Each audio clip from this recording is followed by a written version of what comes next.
ሳቅና ይወሰድክብኝ ነዚህ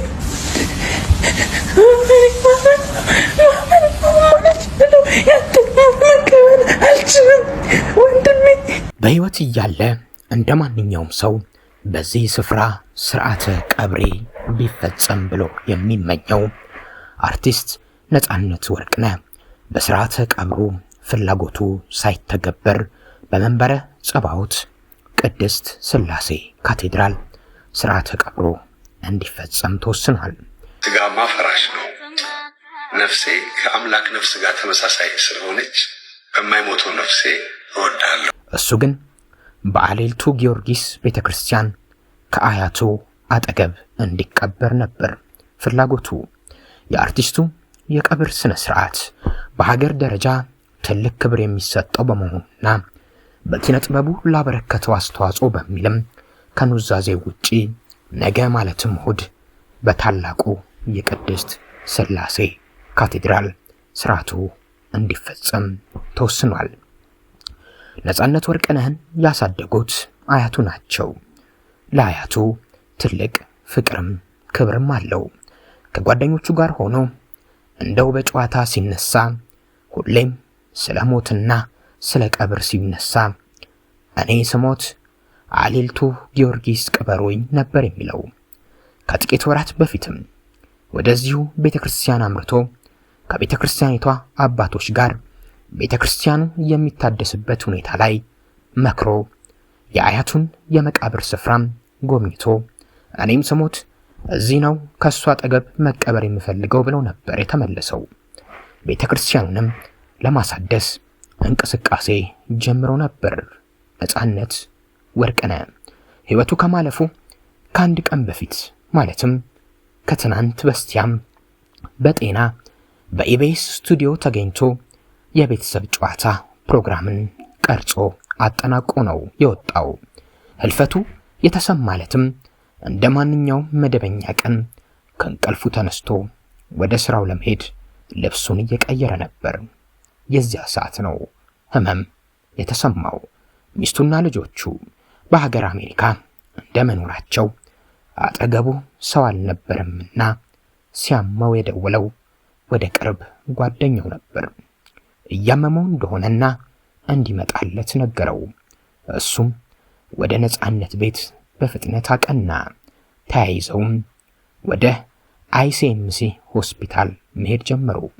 መኪና ውስጥ ሆኖ ነፂ ህመሙ በርትቶበት ነበር።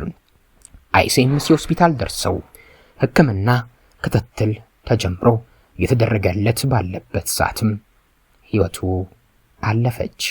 የሚገርመው ይህንን ድንገተኛ ህልፈቱ እዛው ሐኪም ቤት ውስጥ ከነበሩ ሰዎች አፈትልኮ ወደ ማህበራዊ ሚዲያዎች ወጣ።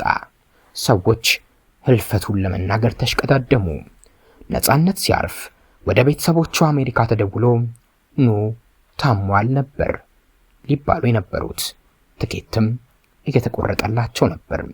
ነገር ግን ሰዎች ፈጥነው በማህበራዊ ሚዲያዎች ይህንን የመርዶ ዜና አጋሩት። ቤተሰቦቹም ሚስቱና ልጆቹ እዛው ሆነው ይህንን ከባድ ሐዘን ሰሙት። ከቀናት በፊት አውርተን ነበር፣ ወደፊት ሊሰራቸው ስላሰባቸው ስራዎችም አውርቶኛል ያለችው ተወዳጇ ጋዜጠኛ መቅደስ ደበሳይ ናት።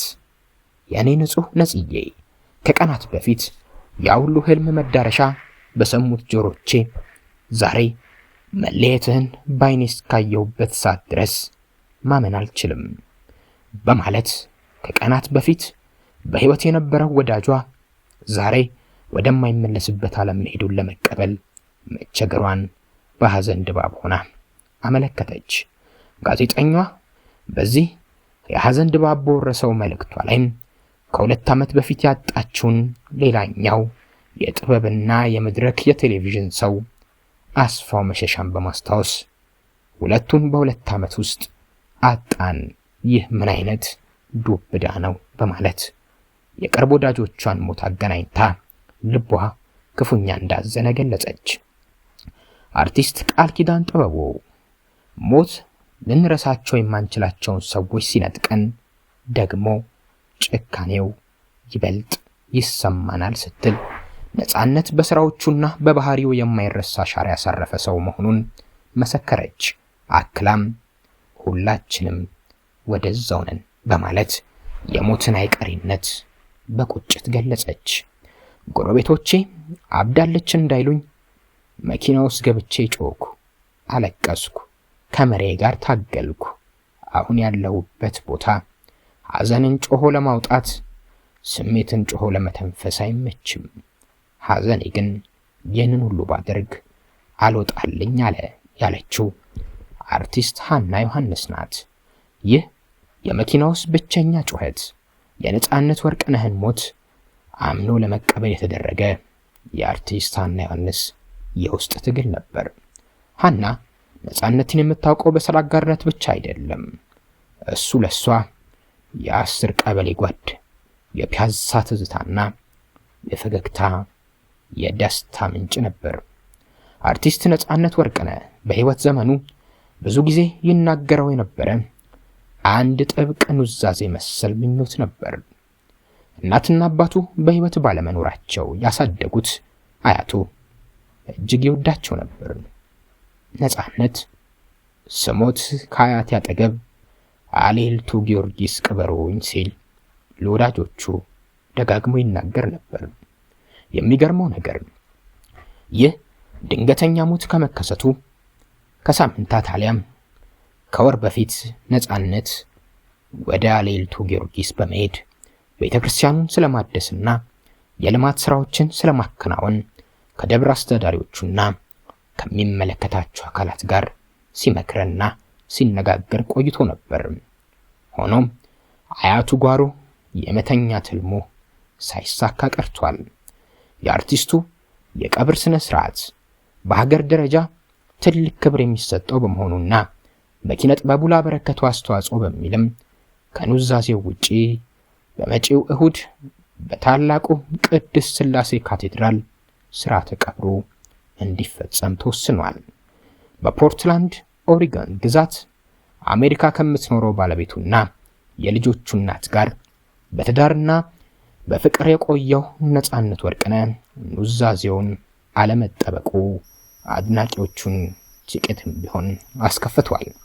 እንደ ጋዜጠኛ ቴዎድሮስ ተክለአረካይ ገለጻም የባለቤቱ በረራ እሁድ ጠዋት አዲስ አበባ የሚደርስ ሲሆን እሷ እንደገባችም የቀብር ስነ ስርዓቱ በዚያው ዕለት በቅድስት ሥላሴ ማለትም ነገ እሁድ የጥምቀት ዕለት የጥምቀት ከተራ መውጫ ዕለት እንደሚፈጸም ተረጋግጧል።